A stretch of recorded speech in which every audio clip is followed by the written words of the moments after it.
Dear students, आज हम atomic structure chapter में कुछ नए टॉपिक डिस्कस करने वाले हैं, जिनमें पहला टॉपिक है आज का अपना एंगुलर वेव फंक्शन, कोणीय तरंग फलन, जिसको हम y से डिनोट करते हैं। और y है वो दो वेरिएबल्स पे डिपेंडेंट होता है जो कि बॉन्ड एंगल्स हैं, थीटा और फाई। हम कह सकते हैं कि y is the function of theta and phi. इससे पिछले वाले वीडियो में हमने रेडियल वेव फंक्शन के बारे में डिस्कशन किया था और इलेक्ट्रॉन डेंसिटी और जो प्रोबेबिलिटी है फाइंडिंग ऑफ इलेक्ट्रॉन, उसके बारे में हमने कर्व्स देखे थे, डिफरेंट टाइप के ग्राफ्स देखे थे। और वहाँ पर हमने देखा था कि जो रेडियल वेव फंक्शन है वो नाभिक से इलेक्ट्रॉन के बीच की दूरी पर डिपेंडेंट होता है। आज हम देखेंगे कि कोणीय तरंग फलन किन वेरिएबल्स पर डिपेंडेंट होता है और किन क्वांटम नंबर्स पे बॉन्ड एंगल से वो डिपेंडेंट पाए जाते हैं। तो सबसे पहले हम स्टार्ट करते हैं एंगुलर वेव फंक्शन।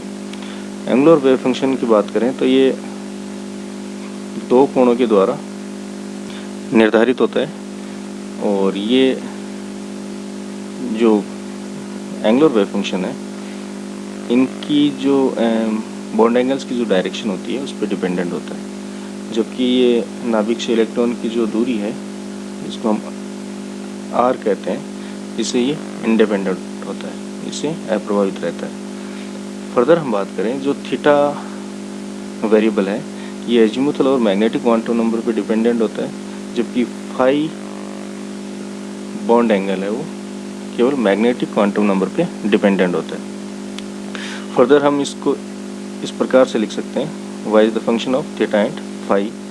और यहाँ पर हम फर्दर बात करें थीटा की, तो theta is the function of azimuthal and magnetic quantum number, और phi is the function of only magnetic quantum number. Probability distribution curves की बात करें तो हमने देखा है कि जो दो प्रकार के वेव फंक्शन होते हैं, एक रेडियल वेव फंक्शन जो कि डिस्टेंस पे डिपेंडेंट होता है नाभिक से इलेक्ट्रॉन के बीच की, और एक जो दूसरा प्रकार का वेव फंक्शन है जिसको हम एंगुलर वेव फंक्शन के नाम से जानते हैं, ये डायरेक्शन पे डिपेंडेंट होता है जो कि बॉन्ड एंगल्स के द्वारा निर्धारित की जाती है। तो इस प्रकार हमें किसी पर्टिकुलर रीजन में इलेक्ट्रॉन के पाए जाने की प्रायिकता का यदि आंकलन करना हो, प्रायिकता निकालनी हो, तो हम ये दोनों प्रकार के वेव फंक्शन है, रेडियल और एंगुलर, ये दोनों प्रकार के वेव फंक्शंस हमें काम में लेने होते हैं। और जनरली हम इसको एक साई स्क्वायर जो कि एक कंप्लीट वेव फंक्शन है, और ये इन तीनों वेरिएबल्स का फंक्शन होता है, ये तीनों वेरिएबल्स पे डिपेंडेंट होता है। एटॉमिक ऑर्बिटल्स की बात करें तो ये एटॉमिक ऑर्बिटल्स जब हम ड्रॉ करते हैं तो हम एक पर्टिकुलर रीजन में एक इलेक्ट्रॉन के पाए जाने की प्रायिकता को हम दर्शाते हैं। तो ये एटॉमिक ऑर्बिटल्स होते हैं, ये 3 डायमेंशनल होते हैं, जो शेप होती है वो 3 डायमेंशनल होती है। और हम बात करें कि जो एजीमुथल और मैग्नेटिक क्वांटम नंबर है, और इनका जो वैल्यू है दोनों की यदि समान है तो इनके लिए कोणीय तरंग फलन भी समान रहता है, और ये प्रिंसिपल क्वांटम नंबर और रेडियल वेव फंक्शन पे डिपेंड नहीं करता। एग्जाम्पल के रूप में हम यदि बात करें तो जितने भी s ऑर्बिटल्स होते हैं, इन s ऑर्बिटल्स के लिए l और m के मान होते हैं वो इक्वल होते हैं। तो इस प्रकार हम कह सकते हैं कि इसके लिए जो एंगुलर वेव फंक्शन है वो भी समान रहेगा। और यहाँ पर जो s ऑर्बिटल्स की जो शेप होती है वो स्फेरिकल होती है। जनरली हम कह सकते हैं कि ये नॉन डायरेक्शनल शेप होती है, इसकी बात हम बाद में करेंगे। दूसरे एग्जाम्पल की बात करें तो जो p सबसेल होता है उसमें 3 प्रकार के एटॉमिक ऑर्बिटल्स पाए जाते हैं, px, py और pz। अब हम बात करते हैं पर्टिकुलर pz एटॉमिक ऑर्बिटल की। तो pz के लिए l का मान 1 होगा, और m के मान की बात करें तो ये भी डिफरेंट सेल या ऑर्बिट कह दें, इनसे रिलेटेड जो pz एटॉमिक ऑर्बिटल है, चाहे वो पहली सेल का हो, चाहे वो दूसरी सेल का हो, चाहे वो तीसरी सेल का हो, हालांकि यहाँ पर 1pz लिखा है जो कि गलत है, ये 2 से स्टार्ट होता है, तो यहाँ पे 2pz होगा, 3pz होगा, ये यहाँ पर ये 2pz होगा, ये 3pz होगा। तो इनके लिए m और l के मान समान होते हैं, तो इनकी जो शेप होती है वो एक जैसी होती है। फर्दर हम बात करते हैं जो डिफरेंट सेल से जो रिलेटेड s एटॉमिक ऑर्बिटल्स हैं, इनके लिए y का मान होता है वो कांस्टेंट होता है। इसका मतलब ये हो गया है कि जो थीटा और फाई वेरिएबल्स हैं इन पे ये डिपेंड नहीं करता। तो इसी कारण जो s ऑर्बिटल्स होते हैं इनकी शेप स्फेरिकल होती है। बाकी एटॉमिक ऑर्बिटल्स के रेस्पेक्ट में यदि हम बात करें, चाहे वो p हो, d हो या f हो, तो इनके लिए जो एंगुलर वेव फंक्शन है ये थीटा और फाई के मान पे डिपेंडेंट होता है। तो इनके लिए जो लॉब्स होती है, जो इलेक्ट्रॉन पाए जाने की प्रायिकता को हम लॉब से शो करते हैं, ये पर्टिकुलर एक डायरेक्शन में ओरिएंटेड होती है। यहाँ पर डिफरेंट टाइप्स के एटॉमिक ऑर्बिटल्स दिखाए गए हैं। पहला है 1s, और 1s की बात करें तो इसकी शेप स्फेरिकल है, क्योंकि यहाँ पर जो एंगुलर वेव फंक्शन है वो कांस्टेंट रहता है।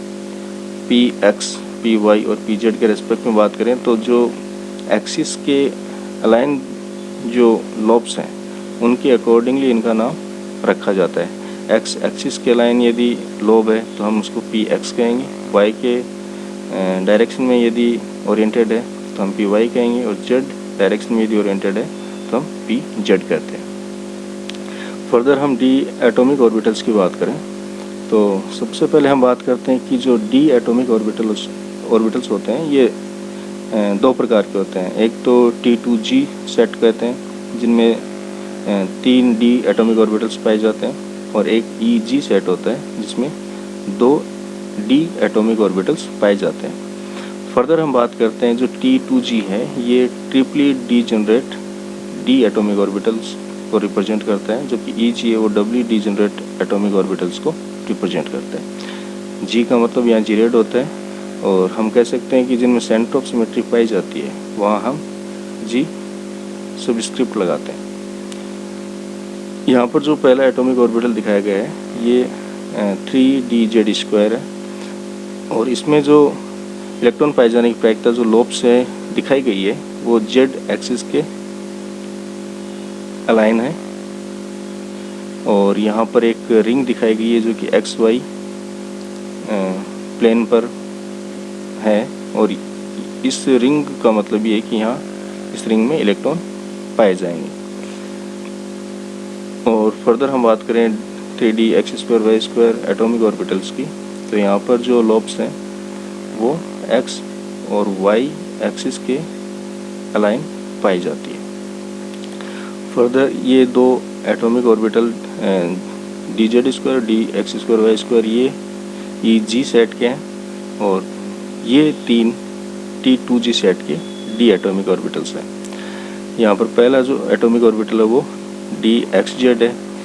xz का मतलब ये है कि यहाँ पर जो लोब्स हैं वो x और z एक्सिस के बीच में पाई जाती है, और yz में y और z एक्सिस के बीच में पाई जाएगी, और xz में x और z एक्सिस के बीच में पाई जाएगी। तो यहाँ पर दो प्रकार के सेट हो गए, एक तो वो जिनमें लोब्स है वो x पर पाई जाती है, और एक प्रकार के वो d एटॉमिक ऑर्बिटल्स जिनमें लोब्स हैं वो अक्षों के बीच में पाई जाती है। फर्दर हम बात करते हैं एटॉमिक ऑर्बिटल्स की। तो एटॉमिक ऑर्बिटल्स की यदि परिभाषा की बात करें तो हम कह सकते हैं कि नाभिक के चारों ओर का वह त्रिविम क्षेत्र या वॉल्यूम या स्पेस जहाँ पर इलेक्ट्रॉन के पाए जाने की प्रायिकता वो सर्वाधिक हो, उस पर्टिकुलर 3D रीजन को हम एटॉमिक ऑर्बिटल के नाम से जानते हैं। कह सकते हैं कि जो इलेक्ट्रॉन है वो नाभिक से इन्फिनेटिव दूरी, और जो नोड होती है, नोड वो पॉइंट होता है जहाँ पर इलेक्ट्रॉन नहीं पाया जाता।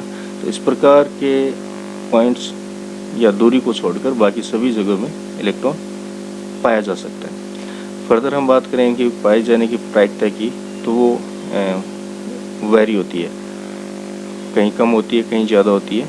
और एस ऑर्बिटल्स को छोड़कर बाकी हम एटॉमिक ऑर्बिटल्स की बात करें तो सभी की लॉब्स हैं या इलेक्ट्रॉन पाए जाने की प्रायिकता है वो एक डायरेक्शन में ओरिएंटेड होती है। अब हम बात करते हैं डिफरेंट टाइप की जो क्वांटम नंबर्स हैं। इनके आधार पर हम जो एक किसी एटॉमिक ऑर्बिटल को यदि हम की लेबलिंग करना चाहें तो किस प्रकार से उसको लेबल्ड करते हैं, उसका जो नाम है पर्टिकुलर वो हम कैसे डिसाइड करते हैं। तो सबसे पहले तो हम बात करते हैं कि जो एल वैल्यूज है इनके आधार पर हम डिफरेंट टाइप के जो एटॉमिक ऑर्बिटल्स हैं इनको हम बता सकते हैं। एल का मान यदि 0 है तो ऑर्बिटल एस होगा, 1 है तो पी होगा, 2 है तो डी होगा, 3 है तो एफ होगा, 4 है तो जी होगा। और एल वैल्यू के अकॉर्डिंग हम इनकी जो शेप होती है उसको भी हम बता सकते हैं। यदि एल का मान 0 है तो एटॉमिक ऑर्बिटल एस है और उसकी जो शेप है वो स्फेरिकल है। इसी तरह 1 के लिए एटॉमिक ऑर्बिटल पी है और शेप डम्बल शेप है, 2 के लिए डी है और ये डबल डम्बल शेप होता है। एफ और जी के लिए ये काफ़ी कॉम्प्लेक्स होते हैं। यहाँ पर एक टेबल दिखाई गई है जिसमें according to different quantum number हम एटॉमिक ऑर्बिटल को उसको एक पर्टिकुलर उसकी लेबलिंग करते हैं। और यहाँ पर हम बात करें तो प्रिंसिपल क्वांटम नंबर है 1, तो एल का मान n-1 से 0 से लेकर n-1 तक होता है। तो यहाँ पर n का मान 1 है तो l का मान 0 होगा और l का मान 0 होगा तो m का मान भी 0 होगा। तो इस प्रकार की वैल्यूज़ के लिए जो एटॉमिक ऑर्बिटल होगा वो 1s होगा। फिर हम बात करें कि n का मान यदि 2 हो तो यहाँ पर जितने n के मान होते हैं, n का मान 2 है तो यहाँ पर 2 प्रकार के उपकोष होंगे और उपकोष का पता l वैल्यू से लगता है हमें। तो जो n बराबर 2 के लिए जो पॉसिबल l वैल्यूज है वो होगी 0 to n-1। तो यहाँ पर हम यदि फॉर्मूला से निकालें तो ये होगी 0 और 1। 0 के लिए m का मान 0 होगा और l = 1 के लिए m के 3 मान होंगे, -1, 0, +1। तो हम कह सकते हैं कि px, py, pz atomic orbitals इससे कोरिलेटेड है। 0 के लिए 2s है। इसी तरह हम बात करें n बराबर 3 के लिए तो यहाँ पर l की पॉसिबल 3 वैल्यूज हैं 0, 1 और 2। तो यहाँ पर 0 के लिए m का मान 0 है, 1 के लिए m का मान -1, 0, +1 है, 2 के लिए +2, +1, 0, -1, -2। ठीक है। इनकी जो यहाँ पर पहले माइनस लिखा है, यहाँ पर प्लस लिख दिया। तो जनरली हम जो लिखते हैं वो पहले माइनस और फिर प्लस लिखते हैं जनरली। तो यहाँ पर -2, -1, 0, +1, +2 मानना और इसके रेस्पेक्ट में जो एटॉमिक ऑर्बिटल है वो होगा d।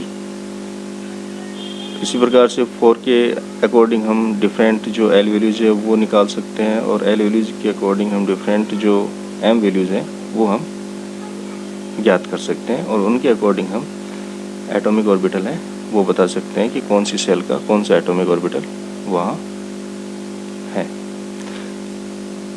इसके बारे में हमने पहले बात कर ली थी। जो ये कक्षकों के नाम लिए जाते हैं SPDF, ये जो स्पेक्ट्रम की लाइन है इनके पहले अक्षरों से फर्स्ट लेटर से ये लिए गए हैं। अब हम बात करें कि जो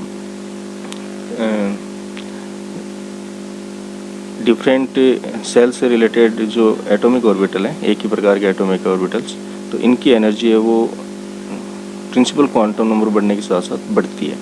और यदि हम बात करें किसी पर्टिकुलर एक ही प्रिंसिपल क्वांटम नंबर से रिलेटेड डिफरेंट सबसेल्स की, तो उनमें L का मान बढ़ने के साथ साथ एनर्जी बढ़ती है। तो यहाँ पर हम देख रहे हैं कि 1s की एनर्जी है वो 2s से कम है और 2s की जो एनर्जी है वो 3s से कम है और 4s की एनर्जी 3s से ज़्यादा है। तो इस प्रकार एक इंक्रीजिंग ऑर्डर है, एनर्जी इंक्रीजिंग ऑर्डर है इनका। और L के रेस्पेक्ट में यदि बात करें तो S की एनर्जी सबसे कम होगी, उसके बाद में P की इससे ज़्यादा होगी, फिर D की P से ज़्यादा होगी और एफ की डी से ज़्यादा होती है। तो एल की वैल्यू बढ़ने के साथ साथ डिफरेंट जो सबसेल हैं, पर्टिकुलर एक ही सेल से रिलेटेड सबसेल्स की बात करें तो इनकी एनर्जी एल के मान के बढ़ने के साथ साथ बढ़ती है। यहाँ पर डिफरेंट टाइप्स के एटॉमिक ऑर्बिटल्स दिखाए गए हैं और यहाँ पर जो प्लस और माइनस जो साइन लिखे जाते हैं एक्चुअली वो वेव फंक्शन होते हैं। यहाँ पर केवल एक ही साइन है, प्लस इलेक्ट्रॉन पाए जाने की जो प्रोबेबिलिटी है वो सिमिलर है। यहाँ पर एक लोब पर प्लस है, दूसरे पे माइनस है, इसी तरह प्लस माइनस, तो ये वेव फंक्शन के साइन होते हैं। डी ऑर्बिटल्स की बात करें तो यहाँ पर जो बिल्कुल 180 डिग्री पे जो लॉब्स हैं इनमें सिमिलर साइन पाए जाते हैं। यहाँ प्लस प्लस है, यहाँ माइनस माइनस है, इसी तरह इनमें और इसी तरह इनमें पाया जाता है। थैंक यू स्टूडेंट्स, आज के लिए इतना ही, बाकी हम नेक्स्ट वीडियो में डिस्कस करेंगे।